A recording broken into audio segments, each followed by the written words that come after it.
Askar Humam At-Tuwailibi, Aina Allah? Fis sama.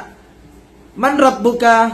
Allah. Man Nabiyuka? Muhammad. Ma Kitabuka? Al-Quran. Ma Qiblatuka? Ka'bah. Ma Dinuka? Islam. وبأي لغة تكلم النبي صلى الله عليه وسلم مع أصحابه؟ باللغة العربية. باللغة العربية. تكبير تكبير الله أكبر. تكبير. تكبير الله أكبر. ما اسمك؟ Askar Humam At-Tuwailibi. Siapa abi kamu? Abi Maher At-Tuwailibi. Aina Allah? Fis sama. Man Rabbuka? Allah. Man Nabiyuka? Muhammad. Ma Dinuka? Al-Quran. Ma Kitabuka? Al-Quran. Ma Qiblatuka? Ka'bah. Takbir. Takbir Allah Akbar.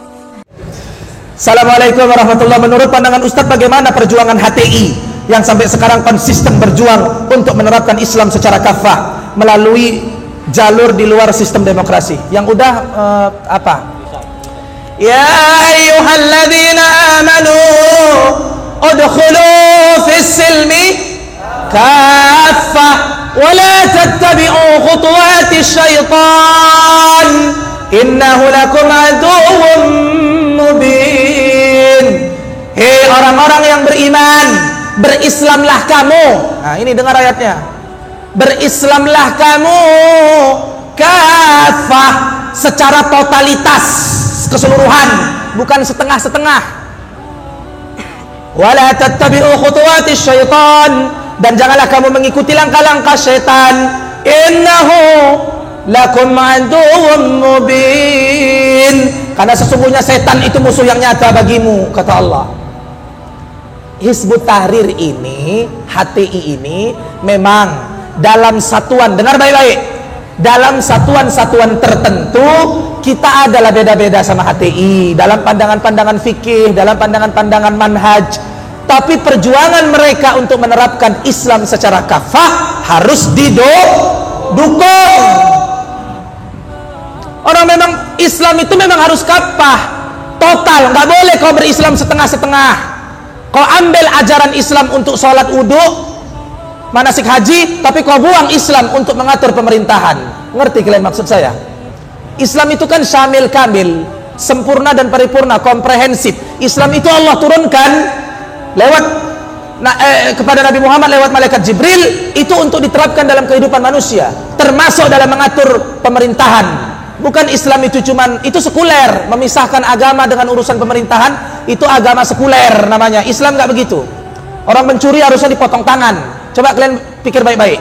Dalam sebuah negara, kalau kita menerapkan hukum Islam, syariat Islam, orang mencuri dipotong tangan, terjaga nggak harta manusia? Gini, ini fokus, Bapak Ibu fokus. Saya jelaskan tentang syariat sedikit, 2 menit. Gini, dengar. Front Pembela Islam FPI adalah ormas Islam di negeri ini yang mencita-citakan tegaknya NKRI bersyariah. Nggak anti sama NKRI. Siapa bilang anti NKRI? Yang ngomong FPI itu anti NKRI ya Abu Bangsat Al-Tololi, saudara. Dengar baik-baik. Dengar baik-baik. Maqasidus syariah, tujuan ditegakkannya syariat 5. Catat. Tujuan kenapa kita harus menegakkan syariat Islam, hukum Islam, biar terjadi 5 perkara. Ini tujuannya. Dengar baik-baik, jangan melamun. 1, menjaga agama. Hifdzuddin. Nabi mengatakan, man baddala dinahu faqtuluh. Barang siapa yang keluar dari agama Islam murtad, bunuhlah dia. Kalau syariat Islam tegak dalam satu peradaban, dalam satu pemerintahan, orang murtad dibunuh, ada nggak orang berani murtad? Ada nggak? Agama terjaga nggak? Kalau syariat Islam tegak. Kedua, tujuan ditegakkannya syariat Islam. Tadi 1 menjaga agama, kedua menjaga darah, hifdzud dam. Orang yang membunuh balasannya dibunuh. Ya ayyuhalladzina amanu kutiba alaikumul qisas fil qatla. Kepanjangan. Ya ayyuhalladzina amanu kutiba alaikumul qisas apa? Qisasu fil qatla. Saya bukan salah, ngetes kalian aja. Ngeles sedikit. Hei orang-orang yang beriman, diwajibkan atas kamu kisos. Kisos itu kalau ada orang bunuh, wajib dia dibunuh. Sekarang, kalau syariat Islam tegak dalam satu pemerintahan itu ada orang membunuh, hukumnya yang membunuh itu dibalas bunuh. Akhirnya orang takut nggak membunuh orang. Ada nggak jadi pembunuhan? Nggak ada. Terjaga darah. Jadi Islam ini menjaga darah biar jangan ada pembunuhan. Yang membunuh hukum bunuh. Kisos, jiwa dengan jiwa. Masya Allah. Yang ketiga tujuan ditegakkannya syariat Islam. Catat ini kalian. Yang ketiga tujuan ditegakkannya syariat Islam. Tadi yang pertama menjaga agama, kedua menjaga darah, hifdzud dam, menjaga darah. Yang ketiga menjaga harta, hifdzul mal. Contoh, dalam negara Islam kalau syariat Islam tegak, ada pencurian, maling, dipotong. Itu yang bajingan-bajingan berdasi itu, koruptor, nggak hidup itu, udah puntung tangannya kalau negara Islam, saudara. Makanya koruptor nggak akan mau syariat Islam tegak di bumi NKRI, saudara. Takbir.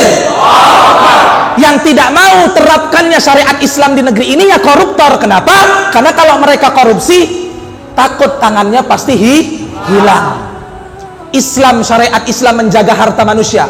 Kalau di negara Islam, kalau ada orang kafir, contoh misalnya kita tetap bertetangga dengan orang kafir, nggak apa-apa, nggak boleh kita paksa orang kafir masuk Islam, nggak boleh. La ikraha fid, tidak ada paksaan dalam beragama.